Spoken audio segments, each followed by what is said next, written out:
হয়, যোৱাকালি সন্ধিয়াৰ ভাগত নগাঁও মোল্লাপট্টিত তনদীপ কাকতীয়ে জন্মদিনৰ বজাৰ কৰিবলৈ আহিছিলে।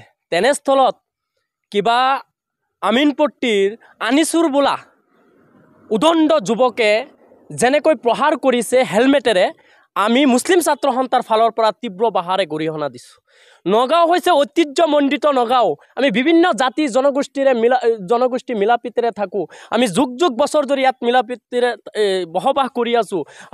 মোৰেই প্ৰায় 10 বছৰ ধৰি নগাঁৱত মই থাকোঁ, কিন্তু এনেকুৱা পৰিৱেশ, এনেকুৱা নিকৃষ্ট, এনেকুৱা ঘৃণনীয় কৰ্ম নগাঁৱত হোৱা নাই। কিন্তু নগাঁৱৰ টাউনত যে এনেকুৱা ঘটনা হ'ব পাৰিছে, এইটো কাৰ পৃষ্ঠপোষকতাত হৈছে, ইয়াৰ এটা তদন্ত কৰিব লাগে।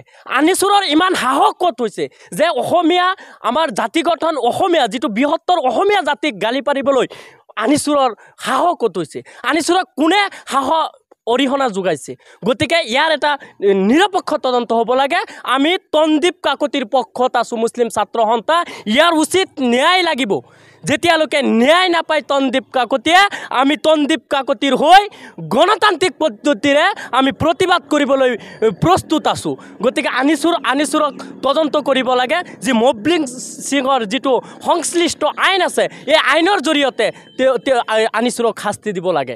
আমাৰ দাবী হৈছে, ইমান অহিষ্ণুতা, ইমান হিংস্ৰুক হৈ ইমান সাহস ক'ত পালে? আৰু নগাঁৱৰ মাজমজিয়াত গুণ্ডাগিৰি নগাঁৱত নচলিব।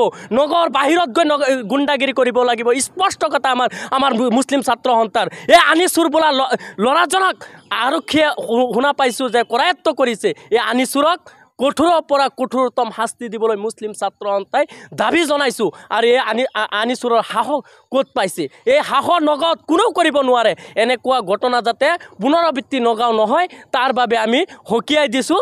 আমি সকলোৱে মিলাপ্ৰীতিৰে আমি বসবাস কৰোঁ নগাঁৱত। আৰু নগাঁৱৰ যিটো ভাতৃগাত্ৰিক যিটো আমাৰ সম্পৰ্ক আছে যুগ যুগ বছৰ ধৰি, এই সম্পৰ্ক বিনষ্ট হ'বলৈ আমি মুছলিম ছাত্ৰ সন্থাই নিদিওঁ।